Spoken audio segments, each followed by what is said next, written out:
Asteroid of fear.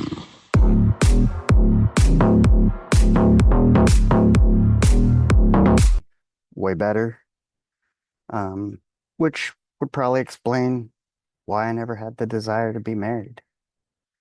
But if you've listened to any of my past episodes and you know how I grew up in a very religious town and how I felt about that, how I felt there was a lot of hypocrisy that people thought just because they showed up on Sunday morning that negated every way they were an asshole throughout the week. And um, I almost felt like marriage was the same thing. That's the way it was displayed to me was like, you know, you wanted the title and the whole thing of marriage, but half the people that were married were their marriages weren't great. They complained about it. Probably they were cheating on their wives or vice versa. Um, and so in the same way I associated, going to church doesn't make you Christian. Being married, um, doesn't make you faithful or a one woman, one man type of person, I guess you could say. And so for me, whether it be you want to call it tradition, institution, um, whatever it is, I just never subscribed to that. Never wanted any part of it. However, ah, for whatever reason, I said yes. Now,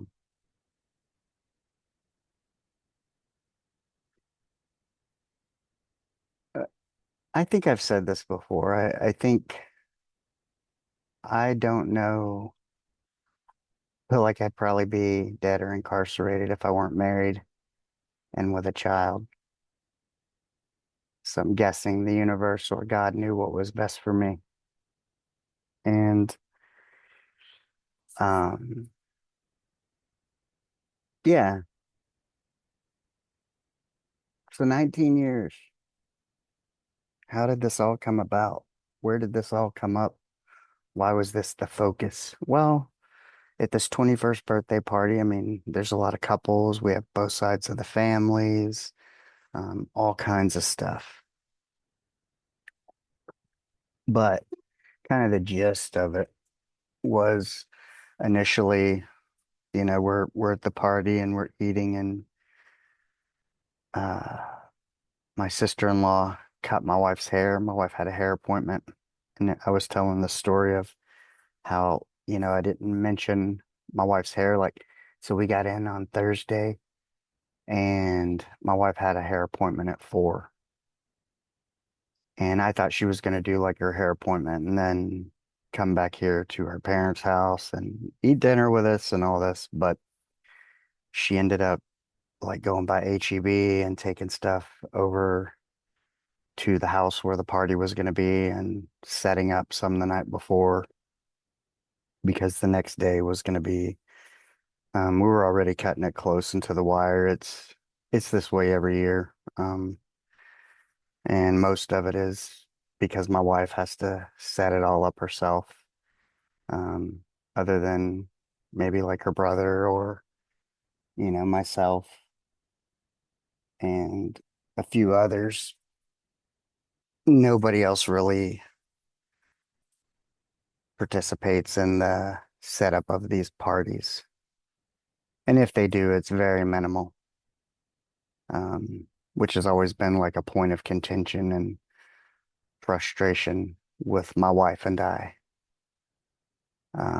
Because, she does it for her daughter out of the love of her daughter.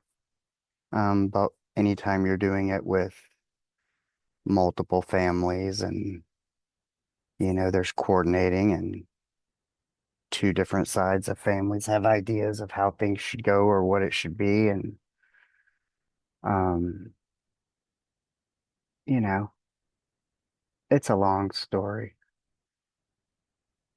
and I couldn't go all into it now, nor would I want to, but you know, essentially, my wife is the one who shoulders pretty much all the concern when it comes to making sure her daughter has a birthday party worth remembering, you know. And I love her for that. But it's also makes it very difficult for me a lot of times because we argue and fight over that. Um, and some of it is, I always say it's like I'm not frustrated with her. I'm just frustrated that she tolerates it. What you permit, you promote. I always tell her, like, but this one's 21. This is it. No more birthday parties. We're not, mm-mm, no, they end here. Yeah, you're 21 is enough. Their friends can handle it from here out. And I think part of it is a lot, with my wife separating from their father when they were 2 and 3, her going all out is that's how she shows shows that she cares. Um, she didn't leave their dad because she didn't love them. It's because they couldn't get along, two adults. So yeah, so she tends to overcompensate a little in that arena, but she does it out of love. So I can't fault her for that. But, a lot of times she wants to put forth a majority of the effort, a majority of the funding. She's going to make sure it happens regardless of who else chips in, be it effort or money wise. And it usually falls to us. And then I usually get irritated. Um, but yeah, we're having this conversation and we'll get back to the hair. And I was like, I didn't mention her hair, um, because I love her unconditionally, regardless of her hair. And I was more, she didn't tell me that she was going after her hair to set up at the party. So I was more like concerned about that, disappointed about that she didn't call me and tell me, hey, you know, I'm not going to be home at 7. I'm going to be home at 11. And I was in bed, partially asleep. Another reason I didn't say anything. But it was funny because it led to this thing of, you know, my wife chopped off a significant portion of her hair and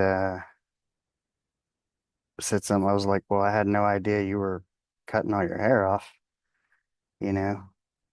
She's like, well, I didn't know either. It was kind of impulsive. She just decided, it's summertime and she has really long hair, very pretty, but it gets hot during the summer. And so she cut it for the summer. And she would always know I would tell her, of course, I don't want you to cut your hair. I like it. I love it long. It's beautiful. Um, but I'm never going to tell my wife, don't cut your hair. It's a figure of speech. It's a joke.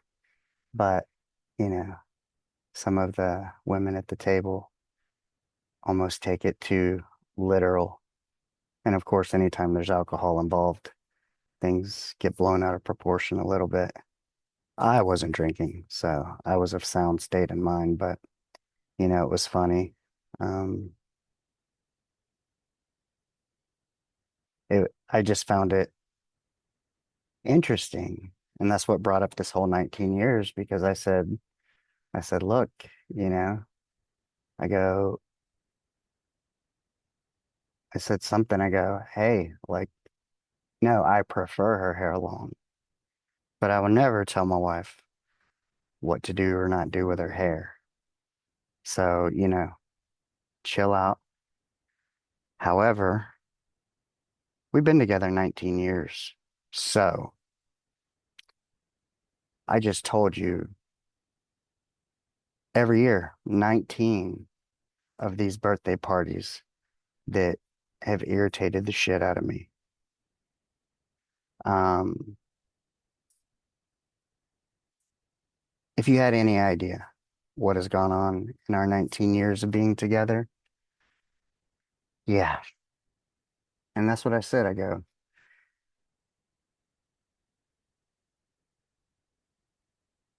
this is a figure of speech. Cool your jets. You have no idea how much I love my wife or what I've done to support her over 19 years. You don't. So, before you get all feminist, women's power on me, um, yeah, sit back and think about it. And this brought up this point of, I had this thought last night of, unless you've been married or with the same person for 19 years, and somebody who's been married before and has kids and everything that entails, what it takes to make that work and have your older children turn out okay, well adjusted, and have the situation that we have, um, you have no room to speak. Unless you've been there, unless you've done it, you have no room to talk. You're out of your depth and have no idea what you're talking about. It's funny because even my mother-in-law made the comment of like something about, like telling a woman what she can do with her body. And that kind of goes to this whole like women's rights type of thing, pregnancy, abortion, all that. And it just made me think of like we're going a little far here, like making a reference that I prefer my wife's hair long and I tell her not to cut it because I love it long, but of course she's free to do what she wants. Is a far stretch from if we. Hey guys, quick break, but this one's important. If you're tired of setting goals that never leave the Notes app, or you're feeling stuck in the same cycle, let's change that. Accountability isn't about pressure, it's about partnership. I offer one on one accountability coaching for those who are ready to show up, not just for their goals, but for themselves, their families, and their purpose. Whether you're working on discipline, building better habits, or simply trying to stay consistent, I got you. No fluff, no judgment, just real conversations and real progress. If that sounds like something you need, hit the link in the show notes and let's connect.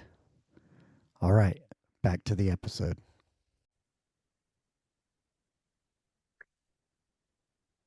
Let's just say cutting your hair is a far stretch from deciding whether or not you want to have a child, um, when you get pregnant. That whole kind of, my body, my choice type of thing.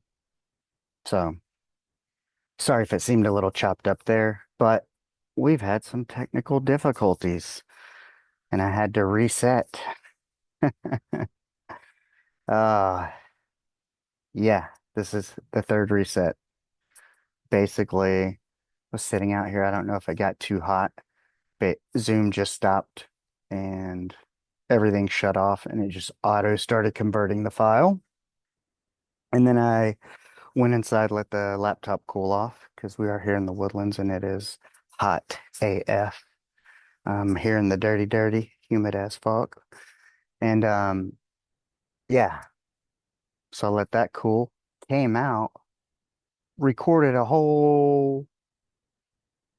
It said it was recording because I checked. And when it returned the file, it picked up 3 seconds. It had me doing this for the viewers, lifting up the shades, putting them back down. Yeah. So yeah, here we are. I don't even know what I said. This is the third time I'm recording. I'm gonna have to three-peat. There we go. Maybe that'll be the name of this episode. Three-peat. So, anywho, yeah, these are some of the things that came up for me this weekend at this party. Um, and last night as I'm laying in bed thinking about the podcast, I'm like, I want to talk about the value of 19 years together in that, you know, I've been with my wife for 19 years, which is longer than I've done anything, more than I've received education, more than any job or career I've had, probably 15 years in healthcare. So yeah, this is what maybe I know the most about other than me and what it takes. But this is what I thought about and why I thought it was so important. A marriage is a partnership. Think about a business, a partnership. Think about Steve Jobs and whoever his sidekick was. Maybe David Wozniak, or is that the Microsoft people? I don't know. I don't care either. Uh, that's for the nerds to care about. Anywho, the point is if you go, this company's been in business for 19 years, they might know a little bit about what they're talking about. Well, it's the same with our marriage. This is our partnership. If you look at a business and go, man, they've weathered the storms, they've weathered the economy, they've weathered COVID, everything, every outside force that is trying to crush you. Yeah, you've beat all that. The same is true with our marriage. And that's, just think about that. Think about the strength you have, the level of problem solving, the level of being able to agree in order to move forward and make forward motion. Yeah, it's tough. And any entrepreneur out there listening or somebody who has a business partner will tell you it's difficult not to throw in the towel sometimes. Because I mean, you grow. I'm not the same person I was 19 years ago. You're not the same person. So imagine growing individually and trying to keep it together. Very difficult. And, that doesn't include kids, jobs, and every other little thing that wants to come between you. But yeah, it's interesting. Things that used to annoy me in the beginning kind of fade away. I remember hearing Leif Babin on Jocko Willink one time say, like, well, or maybe it was on Theo Von. He's like, if your wife annoys you, then that's your problem. You need to figure out why. Why does it annoy you? What about it annoys you? If she's annoying you. And I remember thinking about that one time, taking that to heart, like that extreme ownership. And yeah, you definitely don't stay married by being the same. And love is a decision. It's not a feeling because feelings fade, that look across the bar and all that. Or, when my wife met me, I was, you know, had, wow, was working at a gym, was 150 pounds. And over 19 years, I somehow blew up to 213. But I'm back down to the 150s now. And, that's a decision for her to stay with me, be with me, tolerate me, love me. Um, when I went from fit to fat and back to fit, you know, some people are shallow. They say they love somebody, but the moment they don't fit the bill or look the part, they're going to the next best thing. Because, there's always these periods. There's periods where, you know, my wife once lost a bunch of weight and I was still overweight and she's going to get more male attention after losing weight and I have to be comfortable with that. And she has to be comfortable with that enough to be like, no, I still love my husband and want to be with him. And the same is true on the other side of me deciding to love her. Maybe if I'm at my best and she's not. So yeah, it's very difficult. Definitely is a choice.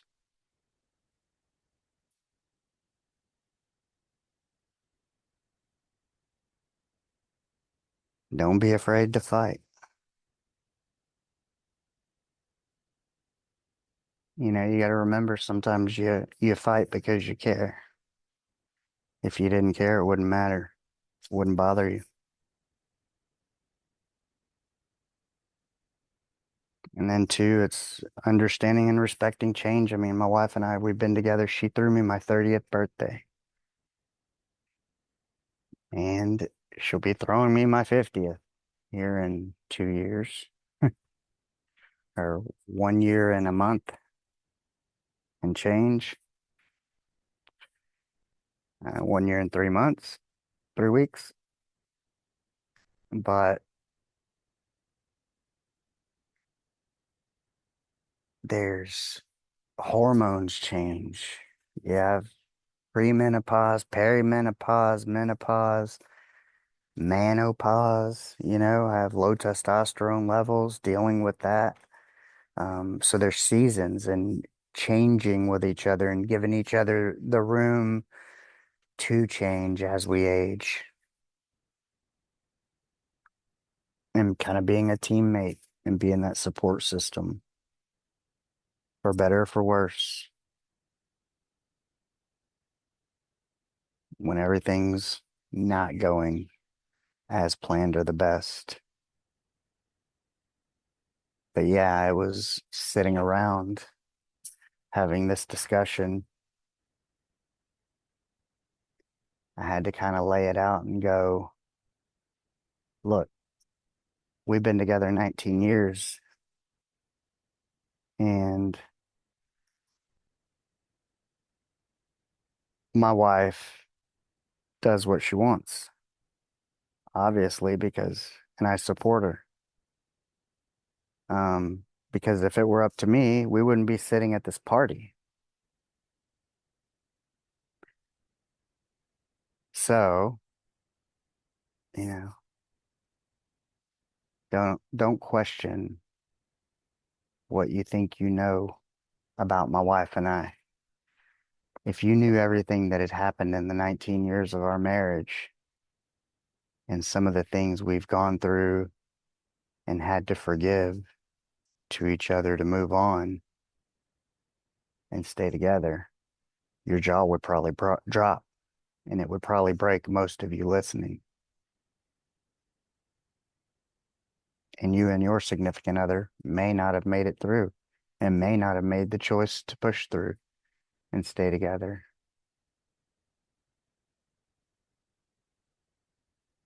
So before you throw any stones at me, think about all those things I just said.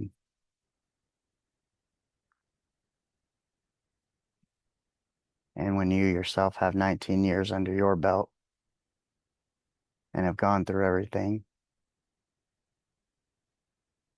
that my wife and I have gone through,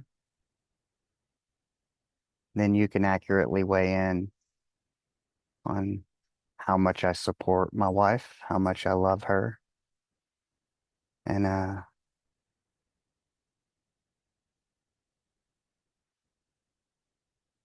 what it means when I say, oh, I'd probably tell her not to cut her hair, as a reference to me liking it, but not as a point of trying to tell her what she can do or not do, because that's just crazy. But yeah, that was kind of my point.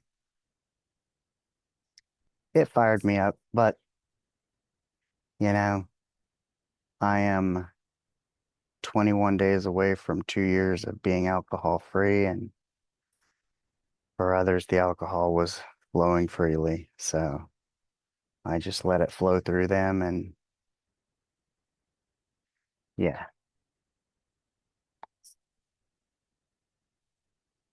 not gonna argue with drunk people.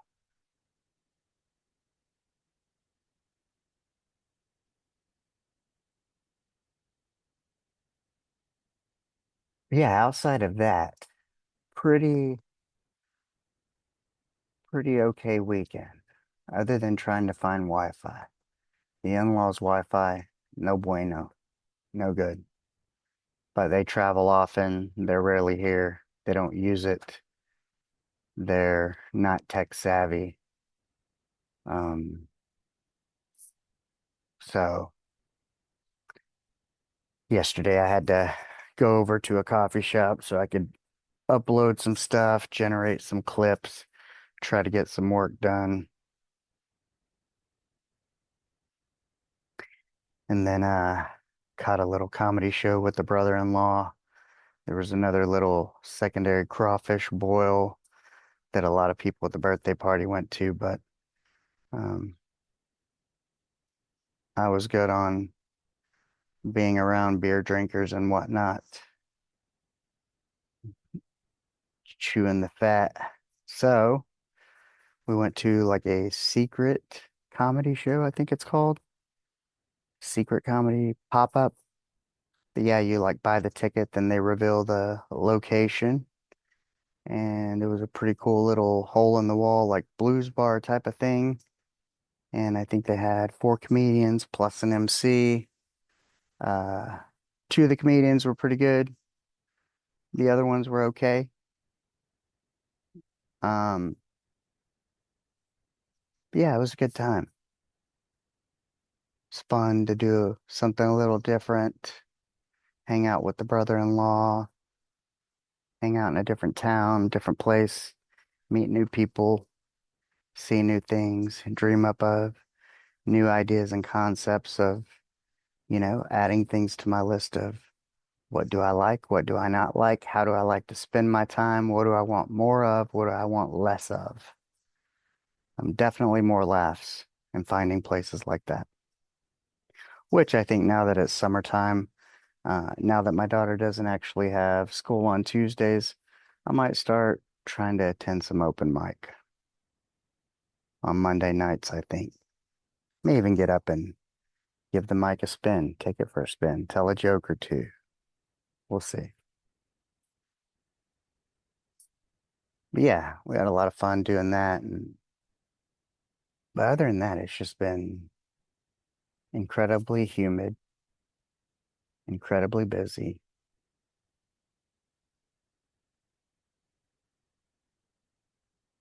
And I'm looking forward to kind of getting back home and getting on schedule with podcasts with guests, getting back onto where I'm interviewing daily or guesting daily, one or the other. There was a point where some days I was recording twice a day. I think the most I ever did was 2 host spots and 1 guest spot in a day. But yeah, I want to get back into that routine, get back on track. Yeah, taking it was a great thing to do for experience, the opportunity, but certainly deciding to take on Buck and pausing my interview thing did cause quite the interruption and is proving to be challenging of getting back into the swing of things and back building momentum. Because there's just been so many things between school and parties and going out of town and yeah, yeah. But anywho, I hope you guys had a great weekend and I hope you guys have a great week. And I look forward to getting back into the swing of things and picking up momentum as we kind of kick off with the first week of summer officially. So, while you're out there this week, remember to go out and be the person that you would want to meet. And let's hope that this picks up more than 3 seconds and that the three-peat doesn't turn into a four-peat. Peace, y'all. Let go.